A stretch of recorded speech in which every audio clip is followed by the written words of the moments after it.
Katembo Mateso, bonjour. Bonjour, merci. Vous êtes le vice-président de la société civile du Nord Kivu et nous vous recevons en exclusivité sur ce sujet d'actualité.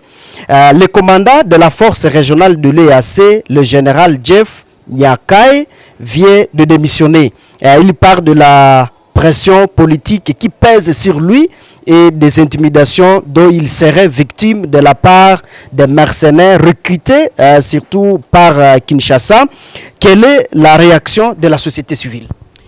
À notre niveau, d'abord, nous prenons acte de cette démission parce que nous n'y pouvons rien. Et comme vous pourrez le constater, la force régionale, lorsqu'elle est entrée dans notre pays, elle avait un message d'une force d'imposition de la paix. Quand bien même au niveau de la société civile, nous avions déjà critiqué cette attitude, mais il y avait certains Congolais qui disaient que c'était une force qui venait nous appuyer. Et nous, on s'attendait à ce que cette force vienne appuyer les forces armées de la République afin que la paix soit imposée. Mais grande a été notre surprise de constater qu'au lieu d'imposer la paix, cette force a plutôt développé des mécanismes de chercher la paix autrement que par l'imposition. C'est pourquoi vous pourriez voir qu'une telle force était plutôt en train de dorloter les M23. Au lieu de contraindre les M23 à retourner, mais vous avez constaté que cette force plutôt était en train de chercher à faciliter, à retrouver un terrain d'attente, à pousser les Congolais vers la négociation, alors que du côté de la population et du côté du gouvernement congolais, la voie de la négociation était déjà exclue. Mais comme on a poussé le Congolais dans ce schéma, voilà pourquoi il y a eu léthargie. La guerre n'a pas commencé, l'imposition de la paix n'a pas commencé, mais c'est devenu plutôt une force d'interposition. Et quand il dit qu'il y a une pression qui pèse sur lui, si cette pression consistait à lui demander de faire la guerre contre les M23 et de contraindre les M23 à se retirer et qu'il ne l'ait pas fait, nous pouvons l'encourager à démissionner.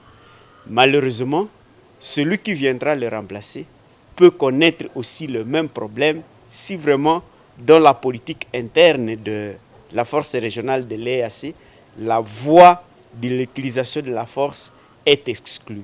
C'est pourquoi nous pensons qu'il faudra que les M23 quittent et que la force régionale de l'EAC impose la paix.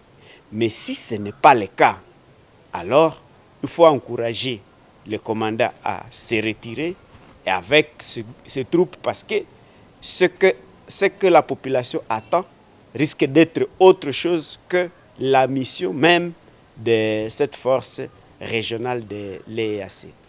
Voilà. Oui, Edgar Mateso, je rappelle aux internautes que vous êtes en tout cas le vice-président de la société civile au Nord Kivu. Estimez-vous que les revendications de la population au sujet de l'inefficacité de cette force sur le terrain sont en train d'être vraiment attendues? Bon, être attendu, ce n'est pas encore à ce niveau qu'il faut le dire. Au niveau de la population va trouver que ces revendications viennent d'être attendues lorsqu'il y aura cette force qui va nous aider à défaire les M23, et peu comme ça a été le cas en 2013. Et aussi longtemps que cette force régionale ne participe pas à l'imposition de la paix et à ce que les M23 se retirent, on ne peut pas déjà dire que les revendications de la population sont déjà attendues ou écoutées. Nous avons besoin vraiment d'une force contraignante et nous pensons que cette force sera la force de notre armée qui va contraindre les M23 à pouvoir se retirer. Oui, Monsieur Edgar Mateso, faut-il requalifier le mandat de la force ou exiger son départ pur et simple du sol congolais? S'il s'agit de changer les mandats pour que la force régionale de l'EAC arrive à travailler derrière les forces armées de la République pour imposer la paix, oui. Mais si on requalifie le mandat et on reste au niveau de la léthargie comme cela est en train de se faire pour le moment, nous pensons que ça sera toujours une force de trop, une force inutile. Et à notre niveau, nous ne cesserons jamais de le dire, la seule force sur laquelle il faut compter, c'est l'armée congolaise, malheureusement qui nécessite également qu'il y ait un travail préalable pour lui donner les capacités d'imposer la paix. Et cela passe par la réorganisation de notre armée. Si l'on arrive à réorganiser l'armée, on va être à mesure justement d'imposer cette paix. Mais requalifier la force et rester dans une sorte de léthargie, ça ne vaut pas la peine. Encore faudra-t-il noter qu'il n'y aura jamais une armée étrangère qui viendra accepter de laisser ces hommes de troupes sur terrain parce qu'on veut la paix, alors que c'est un pays où il y a une jeunesse, il y a une armée, et donc nous devons nous-mêmes prendre la situation à main. Le gouvernement doit s'assumer, nous devons nous assumer en tant que Congolais et prendre notre chose à main pour imposer la paix dans notre pays. Oui, monsieur Edgar Mateso, qu'attendez-vous de celui qui va remplacer le général Nyakaye à ce poste ou que faire pour améliorer la situation sécuritaire dans l'est du pays? On dit souvent les mêmes causes produisent les mêmes effets. Si la situation reste telle qu'elle est, celui qui vient remplacer le général Jeff Nyanga va aussi démissionner. Ou alors, il peut rester là comme un commandant de façade ou tout simplement accompagner le Rwanda à conquérir ces terrains.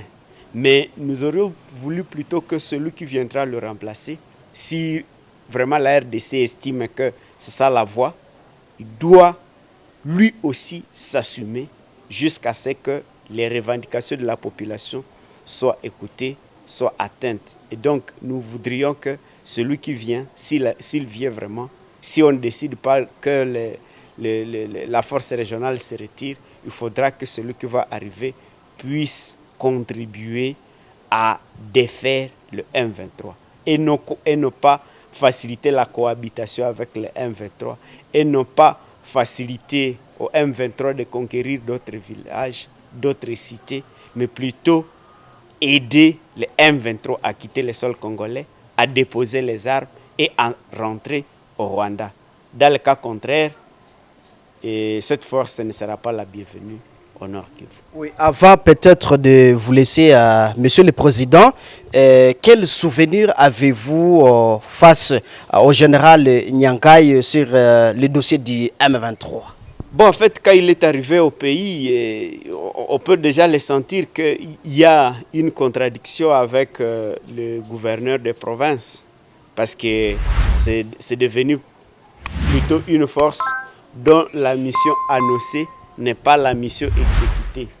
On l'a annoncé comme une mission d'imposition de la paix, une force contraignante, une force qui vient en appui aux forces armées de la République. Mais nous constatons sur le terrain que c'est plutôt une mission qui vient écarter les Congolais, une mission qui ne vient pas aider les Congolais.